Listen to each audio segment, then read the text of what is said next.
वृद्धि नहीं है और दंगाइयों को तो पहले दिन से भरते साफ खानदान।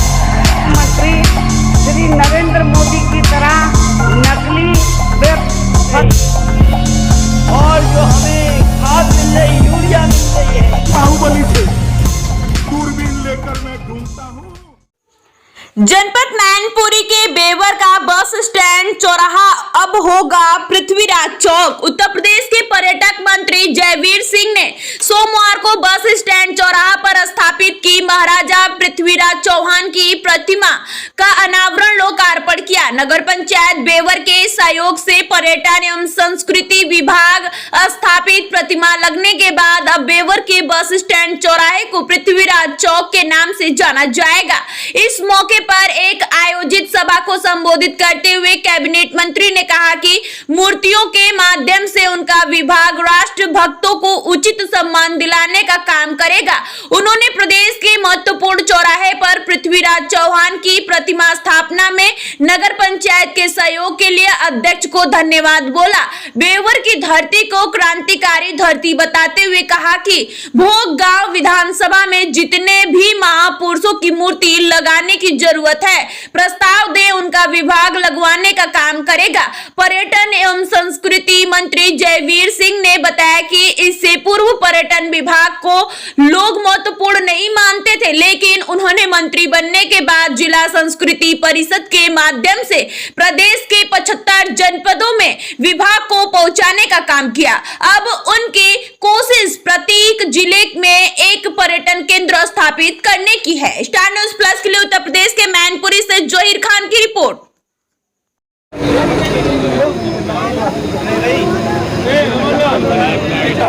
भाई पीछे दो, पीछे भाई।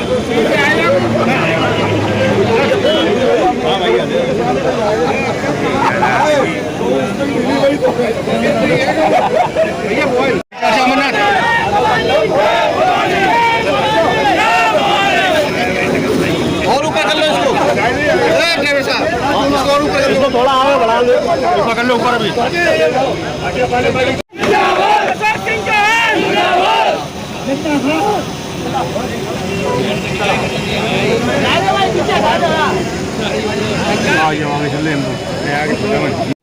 आज की इस कार्यक्रम की रूपरेखा को आगे बढ़ाने के लिए मैं सबसे पहले नगर पंचायत अध्यक्ष सरित जी से अनुरोध करूंगा कि वो कृपया आए।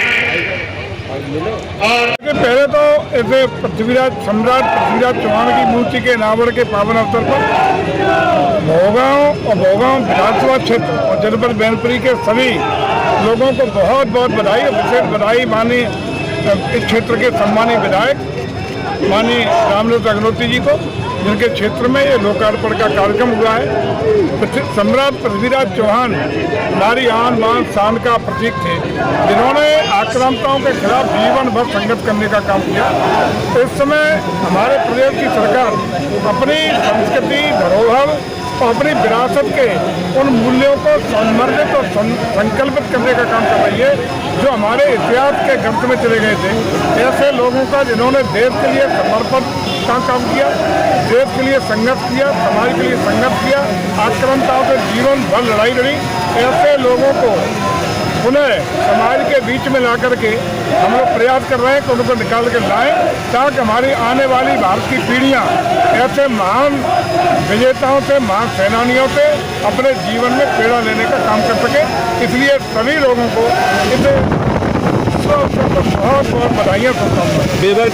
इसकी प्रशंसा उत्तर प्रदेश के बुलडोजर वाले बाबा जी के बुलडोजर की प्रशंसा न सिर्फ हाईकोर्ट ने की है, न सिर्फ विभिन्न प्रांतों के लोग इसका दलील बना के उदाहरण देते हैं, बल्कि तमाम विश्व के देश इसको उदाहरण के तौर पर देते हैं कि अगर कानून का राज बाबा जी का बुलडोजर कर सकता है तो आपको क्या हो गया, आप क्यों नहीं कर सकते।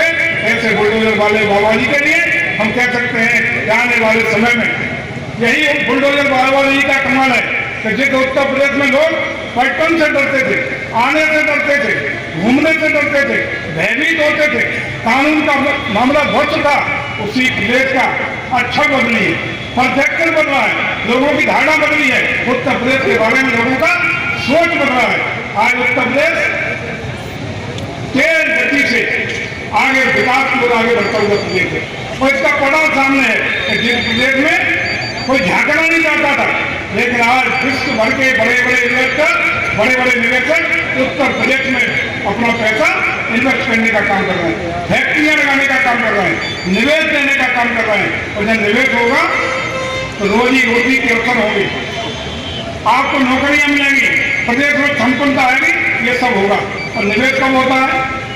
कोई चवन्नी तो खर्च नहीं करता जब तक पता लगा कि चवन्नी वही लौटाएगी, वही बना पाएगी। ये तब होता है जब उस निवेशक को पता होता है कि उस राज्य में, उस देश में हमारी पूंजी सुरक्षित रहेगी और सुरक्षा का वातावरण बना है। उसी का परिणाम है कि जब ग्लोबल इन्वेस्टर समिट देश की आन बान शान थी, उन्होंने लंबे समय तक देश पर शासन किया है। आज उन्हीं की प्रतिमा यहाँ स्थापित की गई है। हमारे पर्यटन मंत्री, संस्कृति पर्यटन मंत्री आदरणीय जयवीर सिंह जी के प्रयास से, उनके सहयोग से, उनकी कृपा से ये मूर्ति स्थापित हुई है। मैं भोगांव क्षेत्र के सभी वासियों को बहुत बहुत बधाई और शुभकामनाएं देता हूँ। भाजपा के रास्ते से वापस लिए क्या कहेंगे? देखिए, भारत की संस्कृति को, भारत की परंपराओं को, भारत के आदर्शों को, भारत के चारित्रिक मूल्यों को और भारत की विरासत को संरक्षित, सुरक्षित और समृद्ध का सौभाग्य है कि आदरणीय मोदी जी और योगी जी के नेतृत्व में आज उत्तर प्रदेश और देश अपनी सनातन परंपराओं को आगे बढ़ाते हुए ग्लोबल लीडर बनने की ओर अग्रसर है, विकासशील भारत से विकसित भारत बनने की ओर है और उत्तर प्रदेश हिंदुस्तान का ग्रोथ इंजन बनने की ओर है। भाजपा का जो वटवृक्ष लगातार शिखर पे जा रहा है, लेकिन ये देखा गया है कि अपने ही कार्यकर्ताओं की पीड़ा है, नहीं बता पाता है। और तमाम ऐसे लोग जो भगदड़ विपक्ष की पार्टियों में मची है, उसमें अपनी छाप, अपना छाता जो भाजपा के रास्ते से घुस रहे हैं, ऐसे जो दुर्विरोधी हैं, उनसे कैसे आप निपटेंगे? देखिए, भारतीय जनता पार्टी के किसी भी कार्यकर्ता का सम्मान पूरी तरह सुरक्षित रहेगा, संरक्षित रहेगा, उसको कोई तकलीफ नहीं होगी। आने वालों का स्वागत हो रहा है। अभी खिड़की खुली है, दरवाजा कहाँ खोला है? खिड़की खुली है, उसी में भागे चले जा रहे हैं। दरवाजा खुल जाए तो सपा साफ हो जाएगी। सपा तो साफ, वो अलग बात रही, लेकिन बल्कि जी दिक्कत हमारे कार्यकर्ता का सम्मान पूरी तरह सुरक्षित रहेगा, किसी को भी सम्मान में कमी नहीं आने दी जाएगी, आप निश्चित रहिए। मैनपुरी की बात करते हैं, तमाम बार लोकसभा चुनाव में कहाँ चुप रह जाती है जो कमल खिले? इस बार 80 की 80 जब हैं तो मैनपुरी भी शामिल है उसमें। लेकिन ये तो वादा पिछली बार भी किया था, 2014 में था, आंधी थी, 19 में बड़ी आंधी आई है, अब 2024 का दौर आ गया है। इस बार इंतजार करिए सर। पूरा जिस तरीके से कन्नौज, आजमगढ़ और रामपुर जहाँ हमेशा बताया गया कि साइकिल चलती थी, कमल कभी खिला नहीं, कि अब की बार मैनपुरी में कमल खिलेगा। और हम ये मान के चलें, जो कमल खिलाने वाला व्यक्ति वो मेरे सामने खड़ा हुआ है, इसलिए कमल खिलेगा, कमल जीतेगा, कमल लड़ेगा, तो कमल मैनपुरी में इस बार खिलने जा रहा है, कोई रोकने वाला नहीं।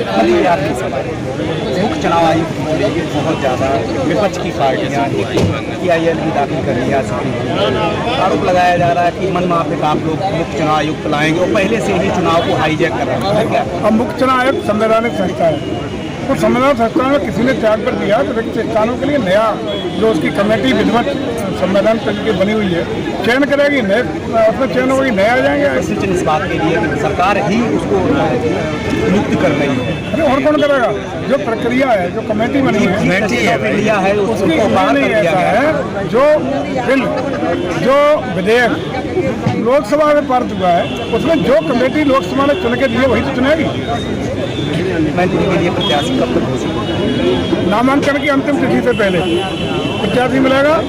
अभी कमल लड़वा है, कमल जीतेगा। चलिए, धन्यवाद। शुक्रिया।